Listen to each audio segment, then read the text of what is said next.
El primerito de ellos es, obviamente, pues, que el anticuerpo forma la famosa opsonización, en la cual el sistema inmunológico, a través de eh, los anticuerpos se adhieren a esa molécula contra la cual hacen la respuesta inmune. Entonces, esa molécula unida al anticuerpo, esa molécula patológica, usualmente en la pared de un microbio, ya sea virus o bacteria, es, este, es marcado mediante el anticuerpo y mediante la fracción constante, la fracción constante de la inmunoglobulina G, se une a un receptor que tienen los macrófagos y los neutrófilos para poder, hacer su acción y marcar a ese microbio para ser destruido. La segunda acción es los famosos anticuerpos neutralizantes, ¿no? Sobre todo los microbios intracelulares requieren entrar a la célula usualmente mediante un receptor. Si podemos bloquear a la proteína de membrana que usa el microbio para entrar a la célula huésped, evitamos que ese microbio infecte.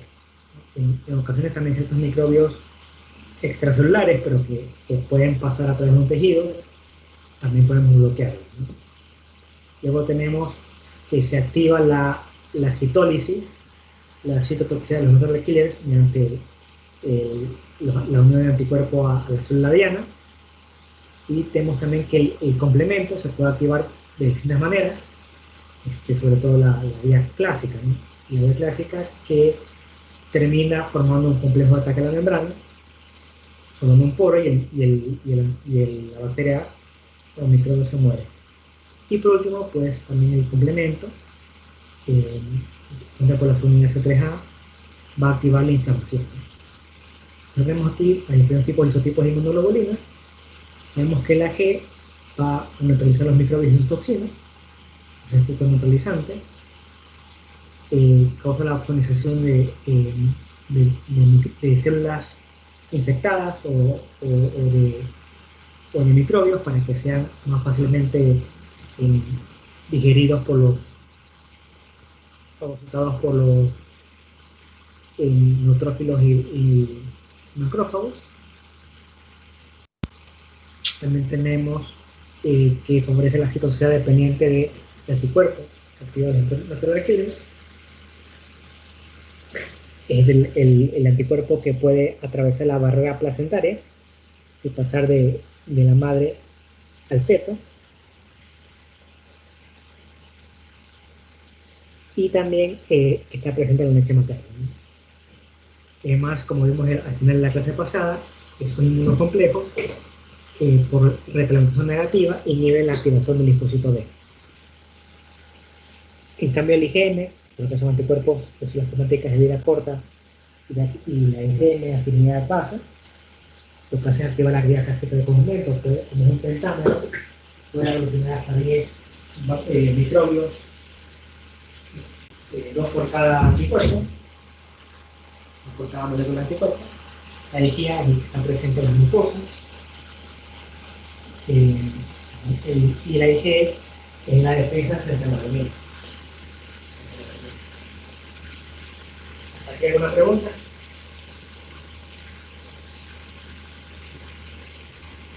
No, doctor.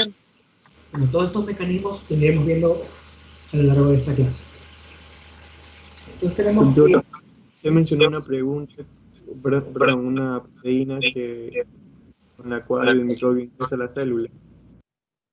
Que el microbio ingresa a la célula. Si, por ejemplo, el CCR5 beta 32, que es una molécula de membrana que tiene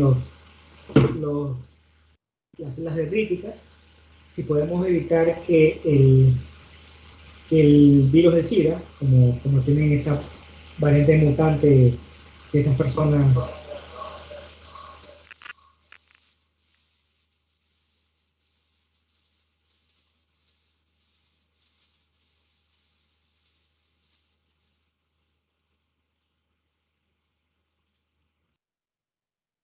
variable mutante que tienen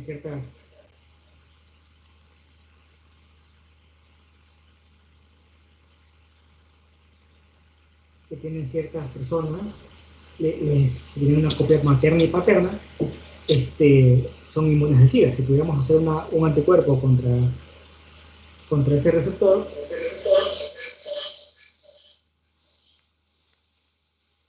Doctor, se escucha una transferencia, no se puede entender muy bien, por favor. ¿Puede repetir?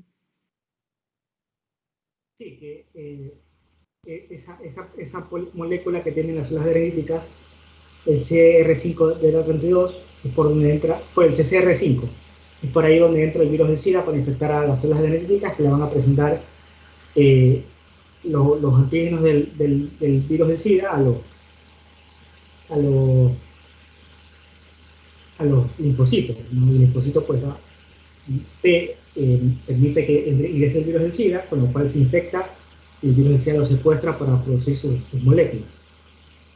Entonces, si tenemos anticuerpos neutralizantes contra el virus del SIDA, va a evitar que el virus se pueda diseminar. El problema es que el reservorio son los mismos células del sistema inmunológico, los mismos linfocitos T. Es un poquito complicado, digamos, curarse definitivamente del SIDA. Con los antivirales modernos, esto es una enfermedad crónica, pero si pudiéramos eliminar los reservorios del virus, curaríamos a esa persona y no haría falta que tome nuevos antivirales. Eso todavía no podemos hacer. Los anticuerpos neutralizantes lo que hacen es bloquear el virus o otras bacterias para que no puedan unirse a proteínas nuestras en nuestras membranas celulares para que no puedan ingresar. Eso es un anticuerpo neutralizante. En cambio, en este gráfico lo que muestro es simplemente cómo un anticuerpo que ha sido endocitado por una célula puede tener dos fines. Uno, regresar a la superficie celular y ser liberado de los tejidos, o puede ingresar a un lisosoma y ser reciclado. Reciclado, pero sus aminoácidos. Aquí se recicla, pero se recicla el anticuerpo en sí. ¿Alguna otra pregunta?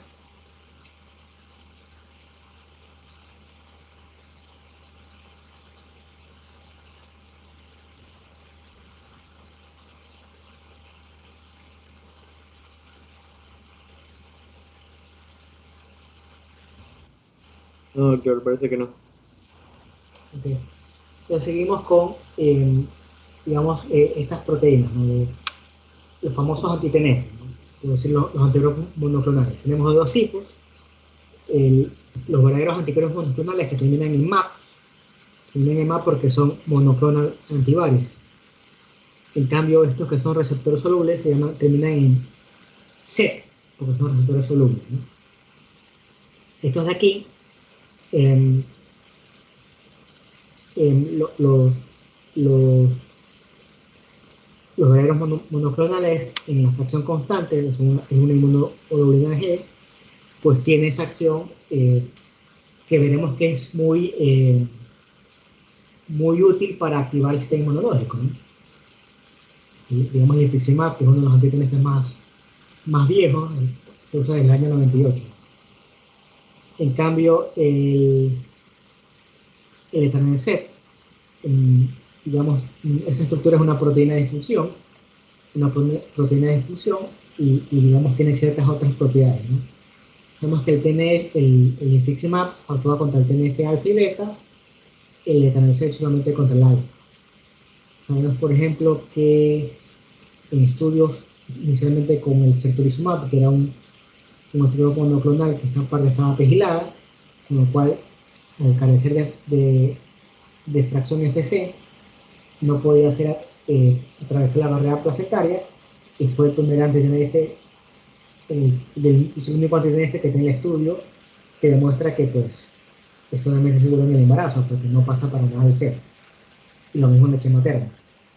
Aunque el etanercept tiene estudios que más o menos nos dicen lo mismo, pero más de tipo estudio observacional, no estudio clínico, de que también puede ser seguro en el embarazo.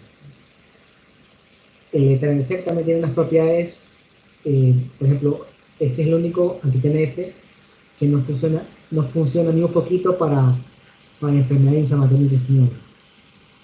En cambio, los demás anticuerpos monoclonales con el TNF sí. Y en un estudio reciente, del año pasado, los pacientes con etanercept, al parecer, tienen un poco más de riesgo de desarrollar inflamación intestinal comparado con los que usan los otros monoclonales. Esos cambios en la fracción constante de inmunoglobulina, ya sea tipo anticuerpo monoclonal o receptor soluble, estos pues tienen otras propiedades, ¿no?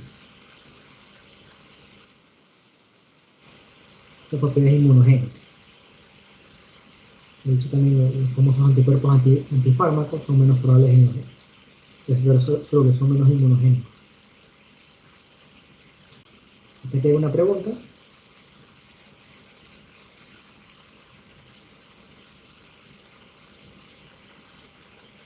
No, doctor. Luego tenemos, digamos, varios tipos de mecanismos de defensa. Tenemos la que carece de la función humoral, como es la inmunidad innata o la inmunidad adaptativa celular, en la que el microbio entra a través de las barreras epiteliales y es por las defensinas o el pH o el mastocito, en la que el cuerpo se defiende.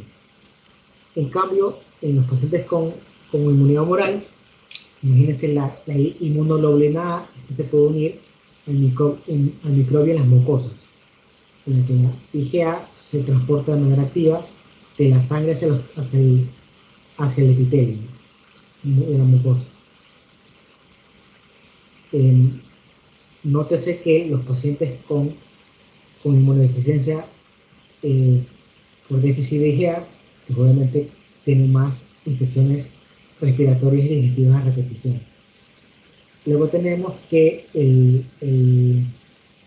los microbios intracelulares, como los virus, por ejemplo, pues se unen a su receptor en la superficie de las células que infectan. Este microbio pues se une le infecta y prolifera. En cambio, los anticuerpos neutralizantes pues pueden evitar que el microbio intracelular ingrese hacia las células sanas. Y por último, las toxinas, ¿no? Por ejemplo, la toxina contra el Clostridium tetani, pues si no es tratada, el paciente va a terminar con tétano. En cambio, los anticuerpos pues evitan que esa toxina se una a su receptor, causando en el caso de tétanos una hipercontracción no controlada. También hay toxinas que pueden causar pues muerte celular, la famosa necrosis, ¿no? Necrosis húmeda. ¿Hasta aquí hay alguna pregunta?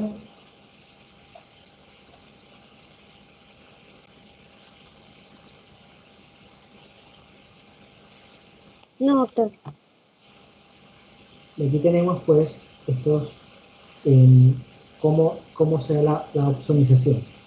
Esos anticuerpos, obviamente de clase IgG, se unen al microbio. La fracción constante de ese IgG es reconocida por un receptor, el tipo 1, de la fracción constante de la inmunoglobulina gamma. Entonces, esa unión ligando, que es la fracción constante del anticuerpo, y el receptor, su receptor, va a formar señales que van a alterar la estructura del citoesqueleto del fagocito para que endocite se coma, fagocite al microbio con el anticuerpo. Y eso es la opsonización. Ahora, esto también esto está mediado, este tipo de respuesta, por el receptor de captura. Esos son los tipo 1, que la afinidad por la IgG es alta, y según el IgG1 y IgG3, estén los macrófagos y los neutrófilos. Lo que hace es activar la fagocitosis, ¿no? En cambio, el receptor 2B, la afinidad es baja, está no solamente en los neutrófilos y macrófagos, recuerden que son los macrófagos los M2 los que nos tiran, sino que también está en otros tipos de células, los dendríticos, mastocitos, y a ponerse el linfocito B para poder detectar los inmunocomplejos. Y esto lo que hace es lo contrario, inhibir la retroalimentación del linfocito B, o en el caso de los M2, atenuar la inflamación, ¿no? Recuerden que estos M2 liberan interleucina 10 que apagan la inflamación. Luego el receptor tipo 3A, también conocido como C16, es baja, este mismo es el killer, y lo que hace es activar la citotoxicidad dependiente de anticuerpos. Y la acción constante contra la inmunoglobulina E, receptor tipo 1, que está presente en mastocitos, basófilos y eosinófilos, lo que hace es activar su degranulación, que viene su grano de histamina o su granos basófilos o eosinófilos, ¿no? Esto, si se a nivel local, produce roncha, si es en la piel, si es en el intestino, produce diarrea, si es en la fosa nasal, produce rinitis, y si es en el pulmón, produce asma. Aquí vemos la acción en el receptor C16 o tipo 3 de la gamma-globulina. Aquí esa unión anticuerpo-microbio hace que ese linfocito natural killer interaccione con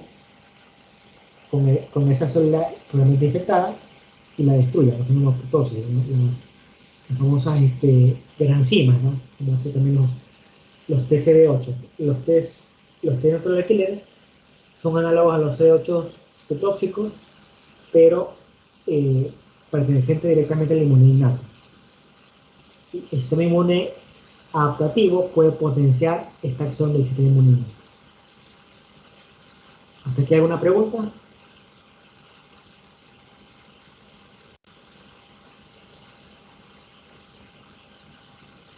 No, doctor. Bueno, aquí tenemos como la respuesta TH2, ¿no? Se llama TH2 porque está inducida por el linfocito TH2, la respuesta inflamatoria 2. Recuerden que la inflamatoria 2 tiene que ver con las alergias mediadas por inmunoglobulina E, también conocida como hipersensibilidad inmediata o anafiláctica. Estos linfocitos TH2 liberan interleucina 5, que lo que va a hacer es activar el eosinófilo, el mastocito, el basófilo, para que estas células liberen sus gránulos.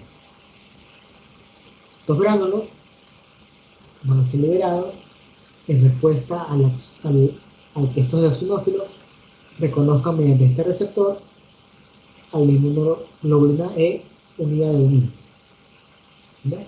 Para causar la muerte de ese MIN. Esto podría pasar no con el mito, sino con los famosos alergenos, el maní, la proteína de camarón y la cara del polvo.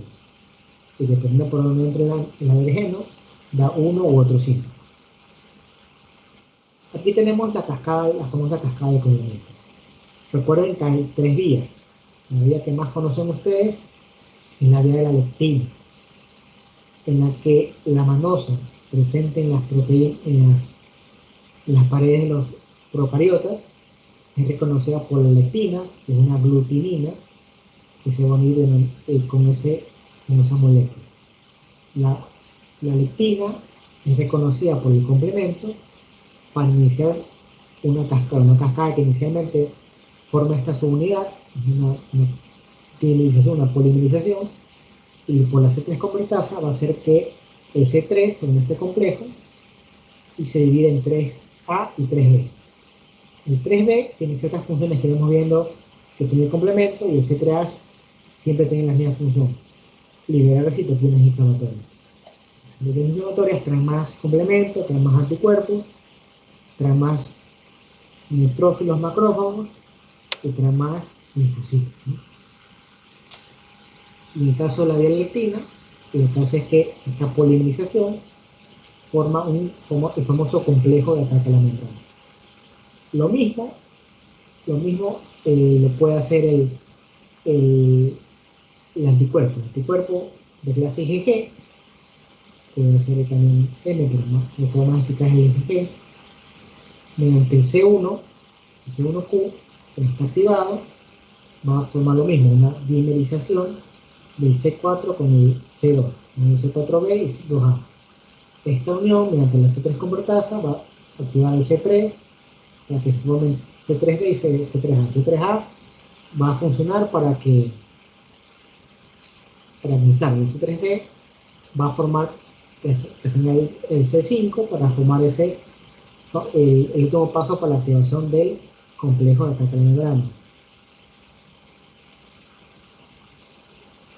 Luego el microbio, por estos pumps que tiene, proteínas moleculares patógenos, puede también activar al complemento. Directamente este C3B, el C3A, la C3 convertasa, lo mismo para llamar a más C3 y formar pues ese ion covalente para formar su complejo de ataque a la membrana. Además, estas unidades pueden ser reconocidas, lo vimos en la clase pasada, puede activar al linfocito verde. Esto es una vida independiente del timo. Independiente del timo. El C3 la puedo medir en sangre, puedo medir en casa de cualquier laboratorio, y que esté bajo me indica consumo de complemento. Usualmente esos pacientes tienen una CX grave, o están con una endocarditis, o están con una pilomeningitis por osteoporosis. De manera mucho menos frecuente, tiene que ver con lupus y otras enfermedades de esa familia. El factor B y el factor D son moléculas implicadas en la activación de la cascada de complemento que no se puede medir habitualmente en sangre, son laboratorios de investigación. El C1Q, o C1, inicia la vía clásica, la que es dependiente de anticuerpos, porque C1 la fracción el C1R y el C1S son proteasas que activan el C4 y el C2. El C4 también lo puedo medir en sangre. Un pequeño problema con el C4 es que los humanos tenemos entre mínimo una copia de padre y madre y máximo hasta 8 copias, porque según cuántas copias heredamos a nuestros padres, era 1, 2, 3 o hasta 4 copias, y podemos tener 1, 2, 3 hasta 4 copias maternas. Mínimo 2, máximo 8 copias. Y esos niveles puede que sean de acuerdo a las copias, ¿no? A veces hay pacientes con complemento bajo, pero el C4 normal. Y eso nos dice, no puede que no sea totalmente normal, sino que tenemos varias copias del gen y está, entre comillas, normal.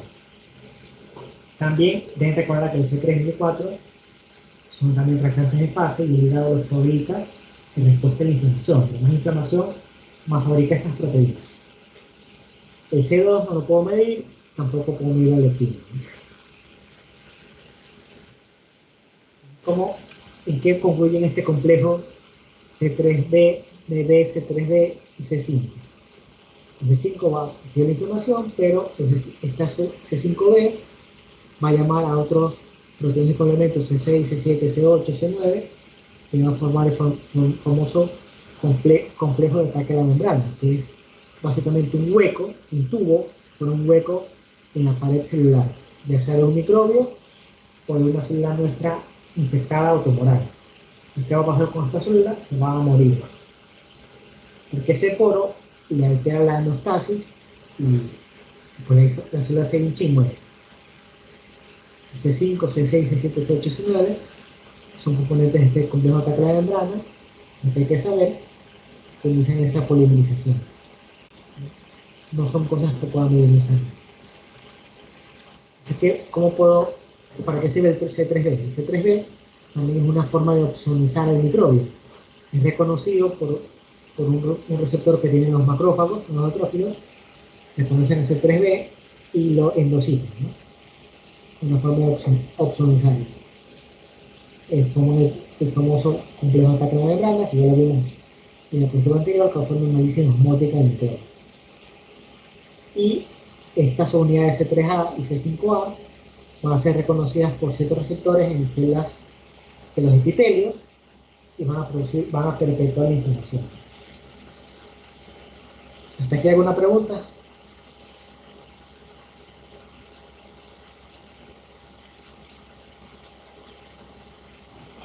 No, doctor. Y ahí tenemos cómo funciona el C1Q. El C1 se une pues, a la función de los anticuerpos, hace capturar el C1R, C2, C2, y si el C1 está inhibido, el C1 inhibidor está inhibido, se puede producir la actividad normal, ¿no? Se está activado también.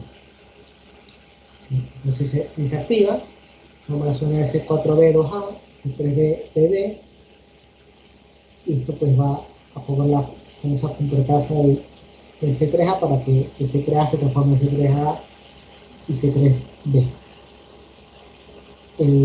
Hay unas enfermedades por déficit de C1Q, puede ser un déficit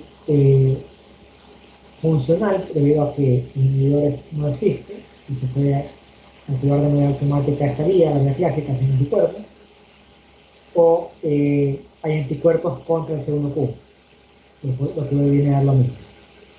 Inhibidores estos pueden ser genéticos, la mal llamada APDM hereditario, es por este mecanismo, o un tipo de vasculitis llamada urticaria vasculitis o urticaria hipocomplementémica, sea por este tipo de reacción. A veces son pacientes que son medio híbridos entre el lupus y la vasculitis. ¿Hasta aquí alguna pregunta?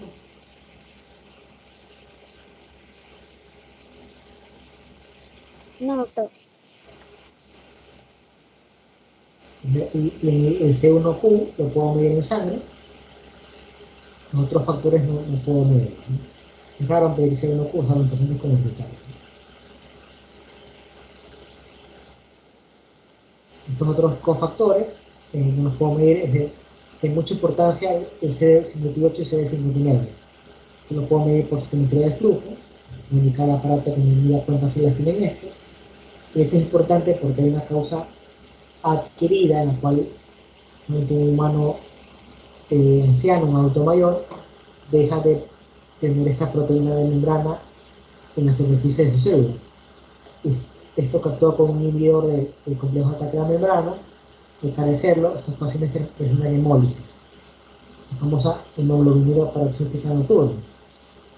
Hemoglobinura porque es una hemólisis extravascular que se acompaña de hemoglobinuria, que se da en el bazo, con B alta y con Z, es un órgano debajo del diafragma izquierdo. Estos pacientes carecen de estas CD58 y CD59. A veces produce trombosis porque esa activación causa inflamación y la inflamación pues la vascularización igual trombosis. Esta persona mejora muchísimo con ecolizumab, que es un antibiótico monoclonal que inhibe la acción de tratamiento. Luego tenemos la inmunoglobulina A, que son estos anticuerpos que de sangre pasan a los epitelios, a la luz, en las mucosas, sobre todo mucosas respiratorias y digestivas. Tenemos unas variantes que hacen que estos pacientes, unas variantes, unos escapes que producen ciertos microbios para escapar estos mecanismos humorales. Uno es la variación antigénica. El ejemplo clásico es la gripe. Cada 6 meses hay cepas diferentes, la mitad del año en el hemisferio norte y la otra mitad del año en el hemisferio sur. Las vacunas que se dan en esas épocas son vacunas de las cepas que rodean ese hemisferio en esa época, ¿no? Esto cambia porque el virus de la gripe es así de mutante. Es como que cada vez ingresara con una máscara diferente. Y nuevamente el sistema inmunológico tiene que reconocer esa nueva máscara del microbio. Este virus también puede hacer lo mismo, el coronavirus de mujeres con cepa. Ciertas bacterias como la Neisseria borroneae y E. coli pueden hacer lo mismo. Hay un montón de cepas de coli, A, B, C, D, 1, 2, 3, etc. Y ciertas protozoarias. Luego ciertas bacterias pueden inhibir el complemento, con lo cual pues el mecanismo bastante eficaz para protegerse, y ciertos microbios encapsulados, como el estreptococo, el neumococo, pues pueden defenderse de los anticuerpos, ¿no? Los mecanismos encapsulados pueden ser vacunados los pacientes que se les extirpa el vaso. Meningococo, neumococo, hemófilos.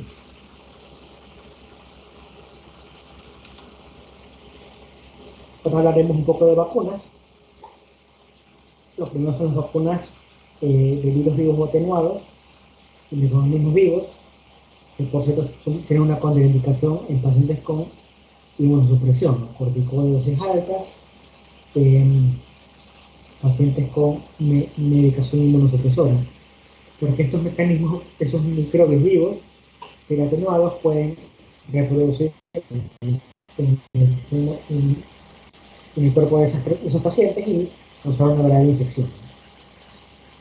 De bacterias muertas, virus atenuados, la BCG. La BCG, o bacilo de Calmette-Guerin, es Mycobacterium bovis, una micobacteria parecida un poquito al Mycobacterium tuberculosis, y permite que quien se vacuna por la alta prevalencia de la tuberculosis, y lo que hace no es evitar la tuberculosis, sino evitar la TB miliar, las complicaciones raras y graves de la tuberculosis extrapulmonar o miliar, mal de POT o obtenimiento de por TB, meningitis tuberculosa, tuberculosis intestinal, ¿no? Son raras y malas. No evitar tuberculosis, evita las formas graves. En mi época vacunamos hasta 12 años, pero luego se vio que era solo eficaz en menores de 5. Si un paciente tiene una TB miliar con más edad, de SIDA u otra cosa, ¿no? Nutrición, etc. Luego los virus vivos atenuados, los más usados son la poliomielitis, aunque esa es en la infancia, solamente es con la vacuna oral. De hecho, gracias a la vacunación, en países como el nuestro, es más probable infectarse con un virus vivo atenuado por un paciente que ni se elimina el virus atenuado del polio que por un virus del polio salvaje, el cual sí hay riesgo en Europa o Estados Unidos por los antivacunas. La rabia es otra vacuna con virus vivos, y la fiebre amarilla. Entonces la fiebre amarilla para pacientes que viajan a países que les obligan a poner. Hay que tener en cuenta la historial de inmunización y inmunosupresora. Las bacterias atenuadas son la respuesta humoral, pero este tipo de vacunas da tanto humoral como celular. Luego tenemos la mayoría de ciertas vacunas contra toxoides, como el toxoide tetánico alostérico, es para formar una respuesta de anticuerpos, ¿no? Como vemos, pues, se unía ese polisacario de esa toxina a pues, una proteína para generar cierta memoria inmune. En el caso del tétanos, da hasta 10 años, se revacuna embarazadas a personas con estas medicaciones, y si la persona correctamente vacunada previamente tiene una herida sucia, rápidamente se le mete un refuerzo y tiene 10 años más de memoria inmune. Luego tenemos vacunas conjugadas. Entonces esto ha cambiado el enfoque con los microbios tipo bacterias, porque ha sido muy difícil conseguir esa conjugación de los polisacáridos en las cápsulas de estas bacterias a unido a péptidos proteínicos para dar memoria inmune a largo plazo, ¿no? Una experiencia con la vacuna del neumococo, la de 23 cepas, que es tipo conjugado. La polisacaria, que es la que más se encuentra, la más difícil, tiene una más 13 cepas. Luego tenemos vacunas sintéticas, en las cuales están proteínas recombinantes del virus. El paciente simular estas proteínas y el paciente forma anticuerpos contra estas proteínas. Por ejemplo, sabemos que estas vacunas carecen de la proteína core. De una manera que yo puedo diferenciar un vacunado en infección previa con los anticuerpos anticore. Estos dispositivos es porque le dio hepatitis B y no es por la vacuna. Luego tenemos aquí pone ensayos clínicos, ¿no? Como que si fuera, cuando se escribió este libro, no había pasado realmente COVID, y esto todavía era algo como pendiente de utilizarse, pero eso es como han hecho estas vacunas. La vacuna de Oxford es un vector viral, es un adenovirus de chimpancé llamado ChAdOx. ChAdOx 1 es el vector de este virus de chimpancé, que a los humanos no hace nada, no es posible que cause enfermedad, y a este vector se le agarró la proteína que hace que el coronavirus tenga corona, y se introdujeron a este vector viral para que al ser inoculado a este paciente, las células infectadas por este virus van a formar esa proteína de la corona del coronavirus. El cuerpo tiene, pues, hace anticuerpos y inmunidad celular contra el coronavirus, ¿no?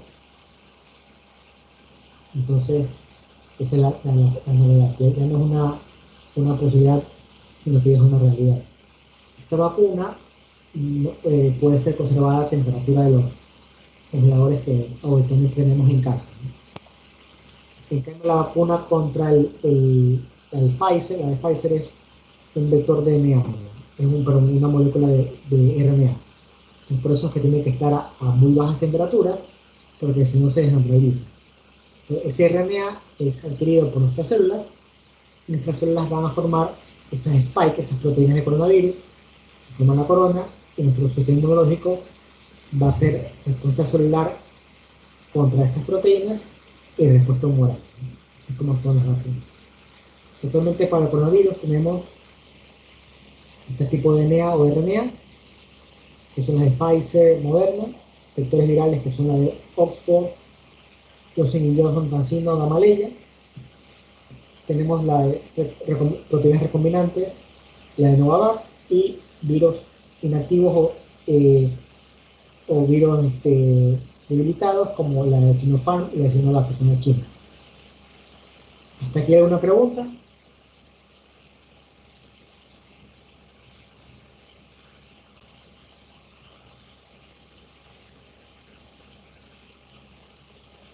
No, doctor. ¿Ninguna duda de los mecanismos efectores de la inmunidad humoral?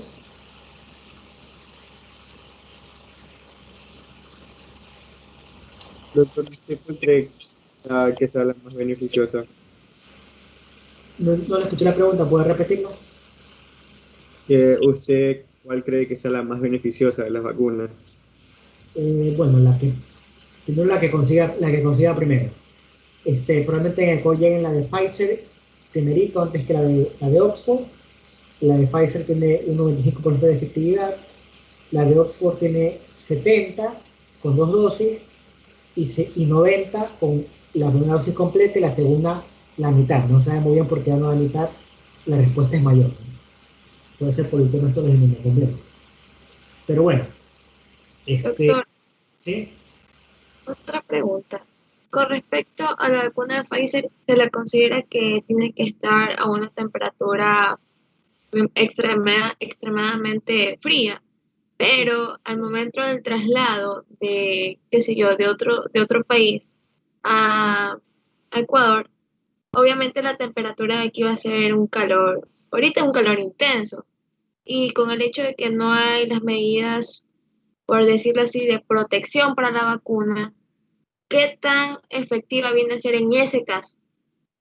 O sea, transporte no hay drama porque la lleva en un contenedor especial de drama. Hasta aquí llegará bien.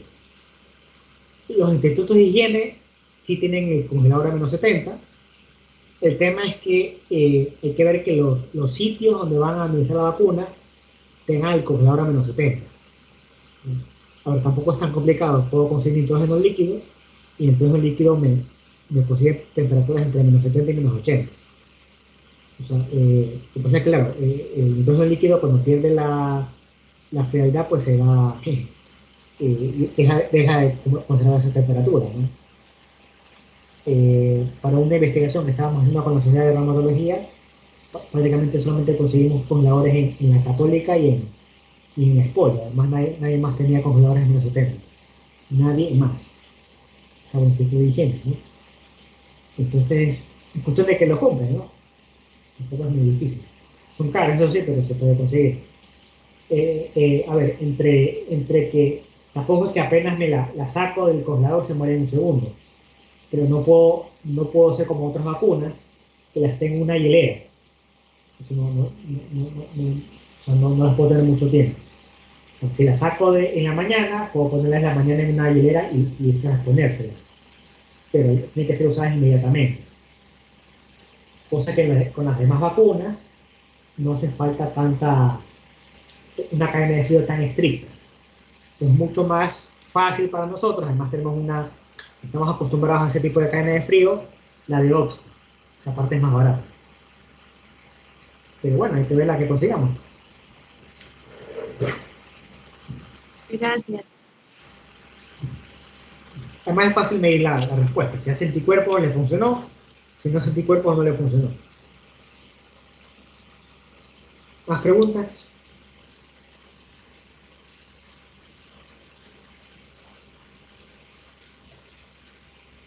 ¿Se modificaría la efectividad de las vacunas que actualmente con la nueva variante de la cepa de COVID? Ya eso no sabemos, porque vamos a cumplir recién 2 semanas de los primeros que se vacunaron masivamente. Y hay que ver también de esta última masiva, que eh,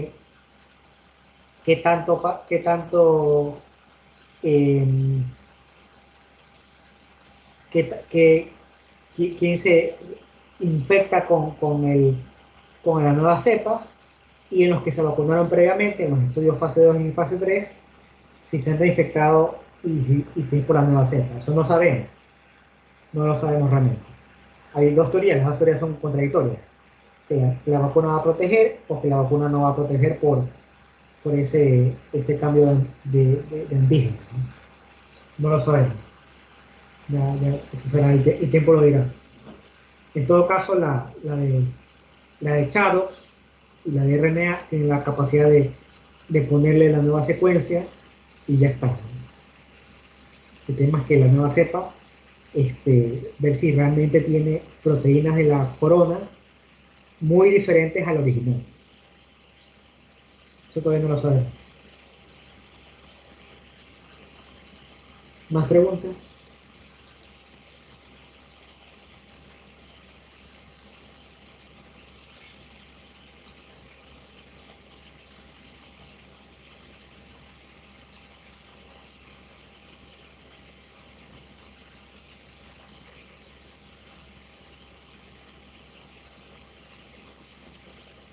Bueno, sin más preguntas, empecemos ahora eh,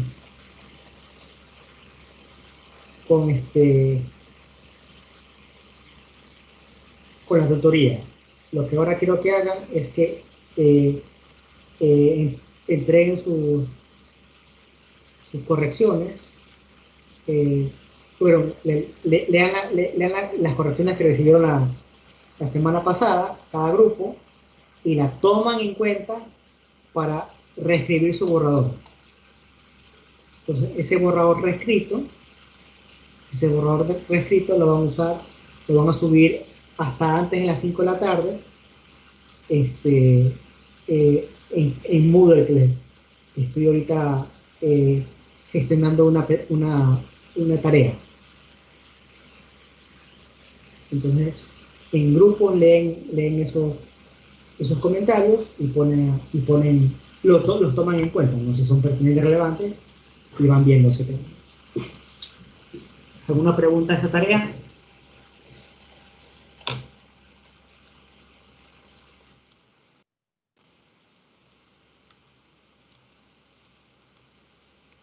No, doctor. Bueno, entonces ahorita ya se pueden desconectar de esta llamada. Cualquier duda, pues me llaman por su grupo de Teams. Ok, doctor.